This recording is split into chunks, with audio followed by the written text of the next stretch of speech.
investasi besar terus mendapat suntikan stimulus.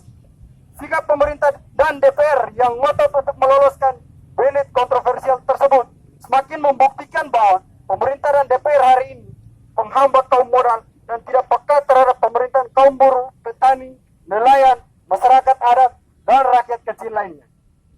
Akibat dampak pandemi COVID-19 dan krisis ekonomi yang tengah berlangsung, sejak awal Omnibus Law dicetuskan pemerintah, Gerakan Rakyat telah menyatakan sikap tegas untuk menolak Omnibus Law secara keseluruhan, bukan hanya klaster ketenaga kerjaan. Dalam pandangan kami, Omnibus Law Cipta Kerja bukan hanya merugikan kaum buruh saja, namun rakyat tertindas secara umum. Alasan pemerintah atas pembuatan Omnibus Law untuk menarik investasi dan menciptakan lapangan kerja jelas keliru besar, kawan-kawan. Pemerintah bohong sekali itu. Dungu sekali itu DPR orang itu. Alasan pemerintah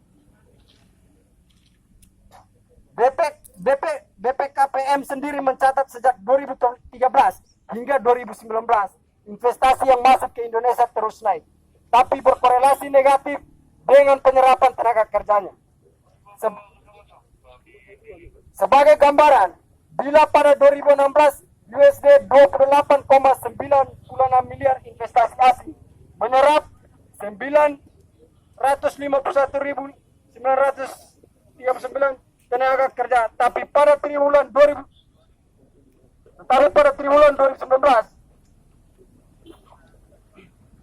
tidak hanya itu, dalih memudahkan perizinan dan pengadaan tanah dalam Omnibus Law bakal berdampak pada kehidupan dan kebudayaan petani dan rakyat Indonesia.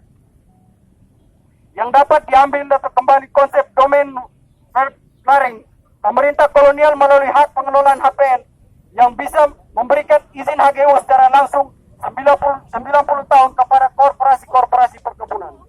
Pelaku-pelaku monopoli tanah di Indonesia. Situasi akan semakin memperparah ketimpangan penguasaan tanah di Indonesia, di mana saat ini saja 1% orang menguasai 68% tanah, termasuk nilai aset tanah. Bagaimana mungkin Omnibus Law menciptakan lapangan kerja dengan memudahkan PHK? Pasar kerja fleksibel sama dengan memaksa rakyat bekerja dalam perbudakan modern. Rakyat bekerja keras, tapi miskin karena keringatnya diperas secara brutal oleh kaum pemodal dan pemerintah Indonesia itu sendiri, kawan-kawan. Dengan demikian, kami dari Forum untuk HAM dan Demokrasi menuntut: 1. Batalkan Omnibus Law. 2. Tolak kapitalisasi pendidikan.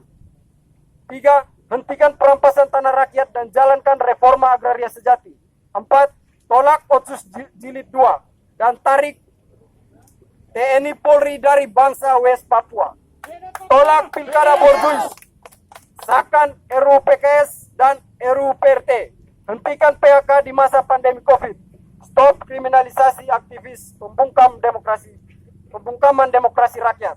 Segera tuntaskan persoalan WNI X Tim. Bebaskan tahanan politik yang menolak Omnibus Law. Dukung mogok buruh. Pemprov NTT segera kembalikan hak tanah ulayat masyarakat adat Babu Besipai. Tuntaskan dan adili pelaku pelanggar HAM. Cabut undang-undang Minerba yang merugikan rakyat tertindas. Yang terakhir, bubarkan DPR bobrok. Hidup rakyat! Hidup pasti saya melawan. Hidup